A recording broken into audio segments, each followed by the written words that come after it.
Hey guys, and welcome to my relic tier list for Age of Mythology Retold.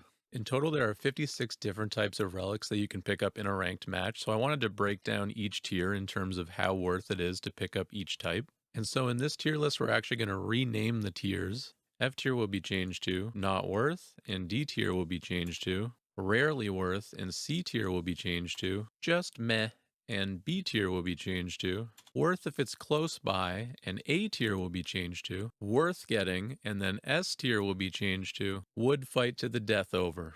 So starting things off, we're going to have the Anvil of Hephaestus, which is going to be your 50% gold reduction on any armory upgrade. And in testing, I actually found that this is going to save you about 2,300 gold. So in my opinion, this is definitely going to go in the worth getting category. The next three relics are easily going to go into the wood fight to the death over category simply because they just give us free resources every minute. So we've got the 3 favor a minute, 30 gold a minute, and 30 food a minute relics. And the reason I put these three relics over the Anvil of Hephaestus is simply because any resources earlier in the game are better than resources later in the game, just because it'll help your build order be a lot smoother, which is going to lead into the next four because they're going to give you different types of bonuses to your resource gathering. So, for example, Black Lotus will give you plus 10% villager farm rate, Blue Crystal Shard will give you plus 5% gold and wood gather rate, Harmonics Necklace will give you another plus 10% gold, and then the Cathara of Apollo will actually give you plus 10% movement speed. Relics. But I find this to be really important when transferring villagers from one resource type to another. And there are a lot more of those economy focused relics that may or may not go into different categories here. So let's go with Arum of Bass next. And this is the 15% villager cost reduction. And I do think that this does go into the S tier because I do find myself diving for this relic pretty much every single time I see it, just because villagers are something that you are making basically from minute one all the way from to like minute 20 in most cases. Next, we have the Bridal of Pegasus, which is the one that gives you a free Pegasus scout and it respawns every time it dies. So I do think this is a really good relic, but this is a great example of one that I wouldn't really fight for, but I would just pick up no matter what every game, just simply because it is a 60 gold upgrade you no longer have to build. And then we have Demeters Throne, which is the one that reduces the cost of houses and ox carts and also reduces the amount of build time. So this is also another worth to get. Dwarven Calipers, which will reduce the cost of all siege units, wood and gold by 20%. So this will definitely help more in the late game, but definitely worth to get again. Then Hisa Heart will give you a minus 5% on villager train time. And I was kind of torn on this one because I never really felt the need to just like rush this relic down every game because I never really felt the benefit from it during my build order. Although you can't deny 5% like throughout the whole game is obviously a big deal, so it's going to go in this category. But maybe you guys disagree. Maybe it should go into the S tier. Let me know down below. Then we have Osers Wagon, which is the minus 25% caravan food cost and plus 10% caravan move speed, which is inarguably one of the best relics you can get, especially if you're trying to boom up like on 3 markets in the late game, like a minus 25% on food. Like it's 100, it's basically just 100 food per ox cart, right? Like that's a huge deal on economy. Next, we have Pandora's Box, which is the minus 25% favor cost on myth units. And obviously, this depends on which pantheon you're playing, but in most cases, this is definitely worth getting. And then to round off the rest of this section on economy relics, I do think the next few are all worth here. We've got the minus 25% farm cost. We've got minus 25% temple upgrades, minus 10% town center cost, and generates favor, definitely worth, but not quite would fight over. And then we've got no favor cost on the fortress, which is really good. And then we've got another really good one, minus 10% age up. And then the Titan is also 10% less expensive. And then finally, we've got villagers return 50% of their cost on death. And I obviously would put this one in the not worth category because I never lose my vills. Moving on to the non-eco related relics, that we're going to start with Skulls of Cercopes, and I actually do think for this relic we are going to need to create a new category. And that category is actually going to be triple S tier because for those who don't know, this relic is the monkey relic, and I will not even debate this. This is without a doubt the most fun and hilarious relic that you can pick up, and I would fight a million armies to get this relic. And then we have the Lion Relic, which is unfortunately going to have to go into the rarely worth category simply because the Lion King did make me cry as a kid. But I do think the new Lion King remake had really good animation. So moving on, we've got some line of sight upgrade relics, starting with the +8 line of sight on your buildings, which I do think is nice, but it's only really worth if it's close by because ultimately it doesn't have that much of an effect on the game. As well as Pelt of Argus, I do think is rated in the same tier, and this one does give your units +6 line of sight. But this goes into Allrier's Bow, which I do think is actually the one that is higher rated because this will give you +2 line of sight to your archers, but also +2 range. And next we have a couple movement speed buff relics. The first one's going to give your cav units a 10% movement speed buff, and the second one's going to give your hero units a 10% movement speed buff. And this is definitely always going to be worth to get simply because speed is everything in an RTS. You always want to be able to chase your opponents down. You want to be able to run away if you can. And that actually brings us to the halfway point for the relics, and there's actually a lot of them that are so far in the worth getting or higher category, which is kind of surprising. So let's see where it goes from here. Hecate's torches, god powers recharge 10% faster and cost 10% less favor. This is obviously another worth getting, although it does depend on the pantheon you're playing. Once again, some pantheons have abilities that just cost way too much favor that make it just not even worth it to get in the first place. But just generically, I will put this in the worth getting category. And then we have Eye of Ornlu, which is kind of a big one. So we got +5% to throwing Axemen and Hypaptist and Axemen hack damage, as well as a +5% to Cherry Ballista pierce damage. And really, with any relic that gives us bonus damage of any kind, we're really just going to always put it in the worth category. Because you really also have to think about it from the perspective of your opponent's army. Like, just because you're taking away the relic from them as well, so they're not getting that damage, because it would be much worse if they got the +10% damage, even if it's not relevant to your own unit comp. Then we have Odin's Spear, which again, this is a +5% to Hoplite and Spearmen and Herdmen and Catapults hack damage, so this is also just going to go in the same category.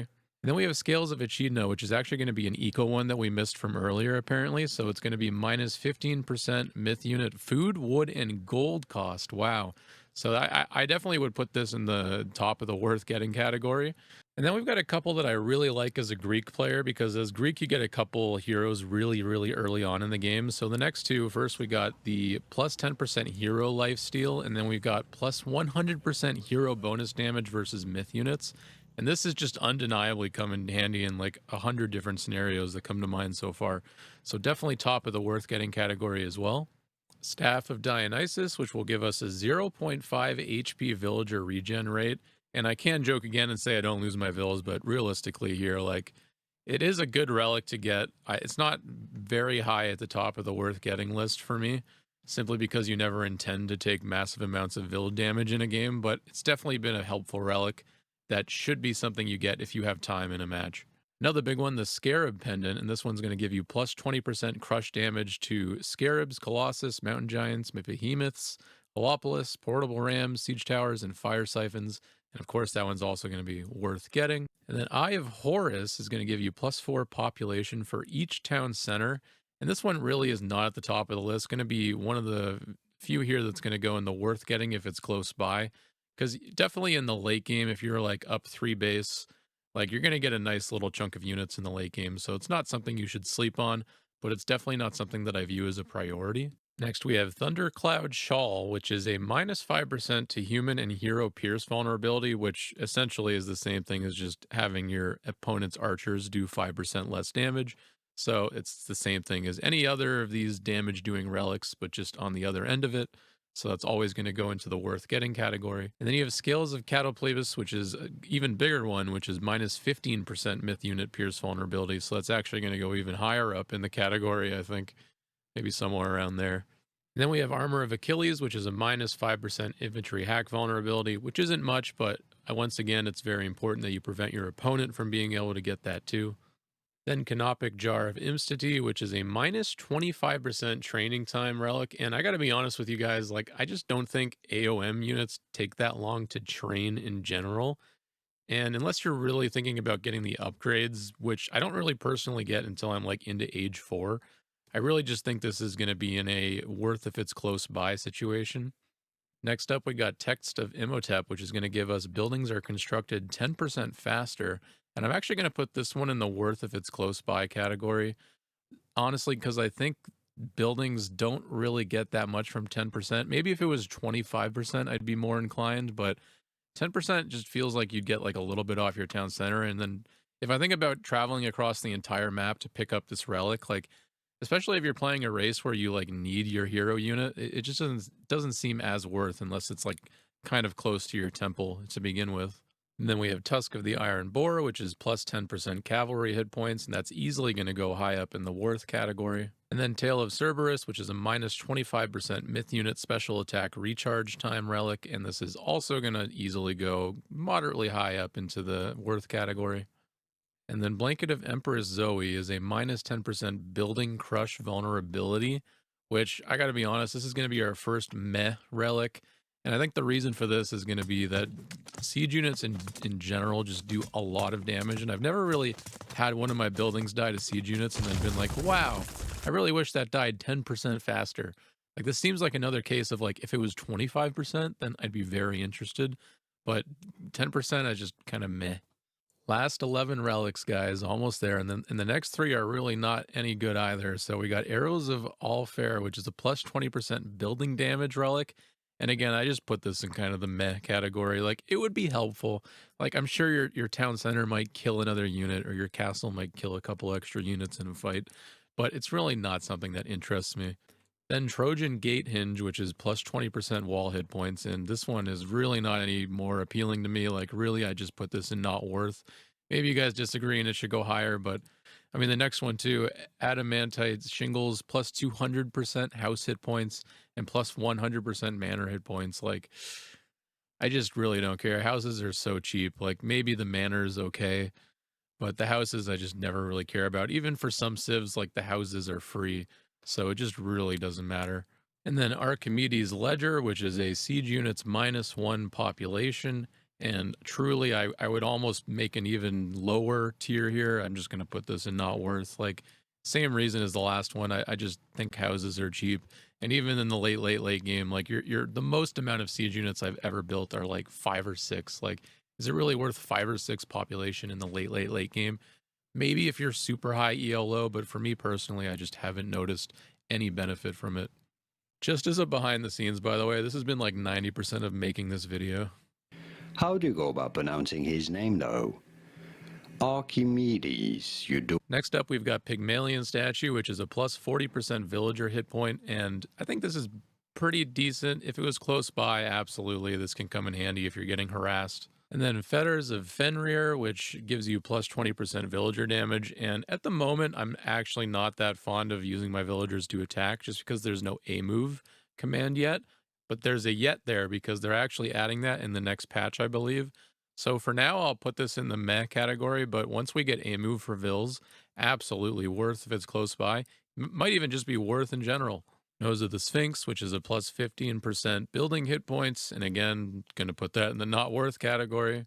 And then Arrows of Hercules, which is a plus 5% ranged human soldier and ranged heroes damage, which is going to easily go into the probably around the middle of the worth getting category. Final 3 relics here. Bow of Artemis, we got minus 15% ranged human soldier and ranged myth units, wood and gold cost. So that's actually going to go very high up in the worth getting category. And then we've got Towers of Cestus, which is going to be plus 40% tower bonus damage versus myth units. I'm kind of laughing as I say it out loud because I just cannot think of a single scenario where I'm like waiting for my towers to kill a myth unit. And I'm like, wow, I really need that extra 40%. Like this just it's just kind of meh to me. Maybe you guys disagree there as well. And then finally, we got Girdle of Hippolyta, which is going to be a plus 10% Toxotes and Throwing Axeman and Chariot Archer and Arcus hit points relic, which plus 10% is a decent amount. I'm definitely going to put this in the worth getting category. Once again, probably just somewhere in the middle there. And there it is, guys, the full tier list. Definitely let me know your thoughts down below. I feel like parts of this might get debated. But I hope you guys learned something. I hope you guys enjoyed, and I'll see you guys next time.